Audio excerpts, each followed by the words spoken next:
So garlic can actually be toxic to horses. So I saw a vet today on TikTok telling people to give their horse garlic, but I want to add some precautions to that. So for years, garlic's been sold as a feed through fly repellent, an immune support supplement, and a respiratory herb. But here's the truth. I looked at the research, I looked at the herbal medicine texts, and I did a little bit of digging. And here's what garlic actually does. So garlic contains compounds with antimicrobial activity, and it's been used for centuries to support things like respiratory health, digestion, circulation, and immune function. All that sounds good. In fact, research in horses suggests it may reduce airway mucus and respiratory inflammation. From a Western herbal perspective, garlic is considered antimicrobial, antiviral, antifungal, antiparasitic, a circulatory supportive, and beneficial for respiratory and digestive health. It has also been studied for effects on immune function and the microbiome. From a traditional Chinese medicine perspective, garlic is considered to be a warming herb.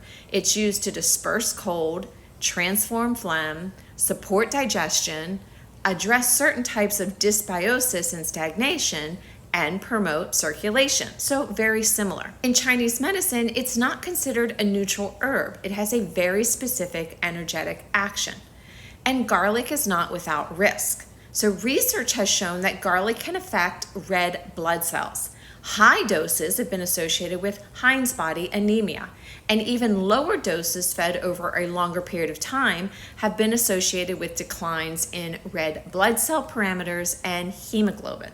So while garlic may have benefits, dose matters, duration matters, and the individual horse matters. And I think that's the bigger lesson here. One of the mistakes I see in the horse world is treating herbs as if they are automatically safe simply because they're natural. But that's not always the case. They generally have way less side effects than prescription drugs, but herbs do contain biologically active compounds. They have mechanisms, they have actions, and they have indications. And of course, with that, they have contraindications. So good herbal medicine isn't asking, what herb do I give for this problem? It's asking, what does this herb actually do, and is it appropriate for this horse? So garlic is very warming and drying. You wouldn't want to give it to a horse that was already hot and dry in nature. Just as we have to be careful, it will decline red blood cells after prolonged use. And sometimes that has not been as long as you would think.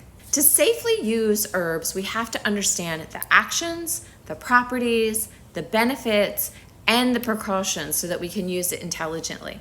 This isn't to discourage you from using herbs or even using garlic. It's to educate you on how to do it properly.